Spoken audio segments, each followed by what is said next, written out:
Welcome. Today we're doing a deep dive into Nvidia, a company that has really become the central utility, the power station for the entire age of artificial intelligence. If you're an investor looking to really understand the core of its business and where it might be headed, you're in the right place. Okay, but before we jump in, we have to start with this important disclaimer. Please remember, everything you're about to hear is for educational purposes. It's not financial advice. So make sure you always do your own homework or talk to a certified pro before making any decisions. All right, let's get into it. Here's our roadmap. First, we'll tackle the fundamentals. How does Nvidia actually make its money? Then, we'll dig into its competitive defenses, what fuels its mind-blowing growth, and of course, we'll see if the financials really back up the story. We'll wrap up by looking ahead and tying it all together into a clear investor thesis. So, first up, the business model. To really get Nvidia today, you have to realize it's not just a graphics card company anymore, not by a long shot. It has transformed into a complete, full-stack computing platform. I mean, just look at these numbers. The data center business is an absolute behemoth, driving a staggering 90% of the company's total revenue. Now, don't get me wrong, gaming is still a massive business for them, but make no mistake, the story of Nvidia today is written in the data center. So how did they get so dominant? Well, the key is that they don't just sell you a chip, they sell you the entire system. It starts with the silicon, the GPUs and CPUs, but it goes all the way up to complete ready-to-go AI supercomputers, the crazy fast networking that ties them all together, and, this is the most critical part, the software, like CUDA, that makes it all work. So that's what they sell. But the real question for any investor is, why them? Why is it so incredibly hard for anyone else to compete? That brings us to their competitive moat, which, honestly, is one of the deepest in all of tech. At the very heart of that moat is one word, CUDA. This is the software that unlocks the true power of their hardware. Think of it like an operating system, but for AI. With over 5 million developers who've spent their careers learning and building on this platform, well, that creates a powerful lock-in. Even if a competitor built a faster chip tomorrow, without that massive developer ecosystem, that chip is basically just a very expensive paperweight. And this vision is captured perfectly by their CEO, Jensen Huang. He doesn't talk about selling computer parts. He talks about selling the core machinery for AI factories. So in his view, they're not just moving silicon, they're building the fundamental infrastructure for the next industrial revolution. It's a powerful idea. Okay, this brings us right to the engine behind their explosive growth. The demand for their hardware seems almost endless right now. So let's break down where exactly all of this is coming from. It really boils down to 3 huge trends. First is the shift to what's called inference. You see, training an AI model takes a ton of power, but running that model for millions of users every single second of every day, that takes way more. Second, you've got the rise of agentic AI.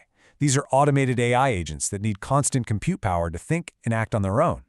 And third, something called sovereign AI, where entire countries are now building their own AI infrastructure, creating a massive new customer base. So that's the story. But now we got to ground it in reality. Let's look at the hard numbers, because as impressive as the narrative is, the financial performance is what has really turned heads on Wall Street. Here's the official summary from their latest results. Now, there are a lot of numbers here, but let's just zero in on a couple of things. Look at the full year results. Revenue rocketed from $130 billion to almost $216 billion. But even crazier is the net income, the actual profit. It surged from $74 billion to over $120 billion. That's not just growth, that is a massive expansion in profitability. And if you want one number to just blow you away, it's this: 73%. That was the year-over-year revenue growth in the fourth quarter alone. They brought in a record $68.1 billion in just 3 months. Just let that sink in.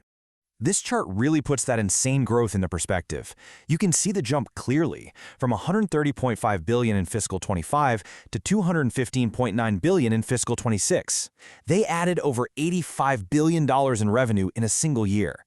For a company that was already huge, that kind of growth is almost unheard of. Okay, so the past performance is undeniable. But as investors, we always have to be asking, what's next? What are the catalysts that could keep this engine running? Well, Nvidia's strategy is built on a relentless innovation cycle, what they call a one-year cadence. Think about this. Their current, hugely in-demand Blackwell platform is still ramping up, and yet they've already announced its successor, the Rubin architecture, which is coming in 2026. This lightning-fast pace makes it incredibly difficult for anyone else to even think about catching up. And beyond the data center, they're planting seeds in what could be the next massive markets. We're talking about physical AI and robotics with Project GR00, AI-powered drug discovery with their BioNemo platform, and big pushes into self-driving cars and industrial automation. Each one of these could be another huge growth engine down the road.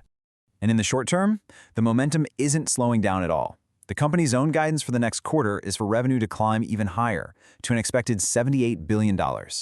You can only give that kind of forecast when you have incredible visibility into your orders, which tells you demand is still just off the charts. Okay, let's bring it all home. We're going to pull all of these different threads together into a single core investor thesis. What is the fundamental case for owning Nvidia right now? Right, we've covered the business model, the moat, the growth drivers, the financials. So now, let's distill all of that down. What's the bottom line here for an investor? The case really rests on these pillars. First, that full-stack dominance creates a deep, software-based moat that's hard to cross. Second, the relentless innovation cycle keeps them a step ahead. Third, they have these clear, massive new growth markets like sovereign AI and robotics. Fourth, the financials are just stellar. And finally, and this is a really important strategic shift, they're moving beyond just selling hardware. The new goal is to monetize the economic output of their systems, basically charging for the value the AI creates. Which leaves us with a final, pretty provocative thought. If Nvidia is really building the fundamental platform for the future of artificial intelligence, the operating system for a whole new kind of computing, then the biggest challenge for any investor isn't deciding if it's a great company. The challenge is figuring out how on earth you put a value on that kind of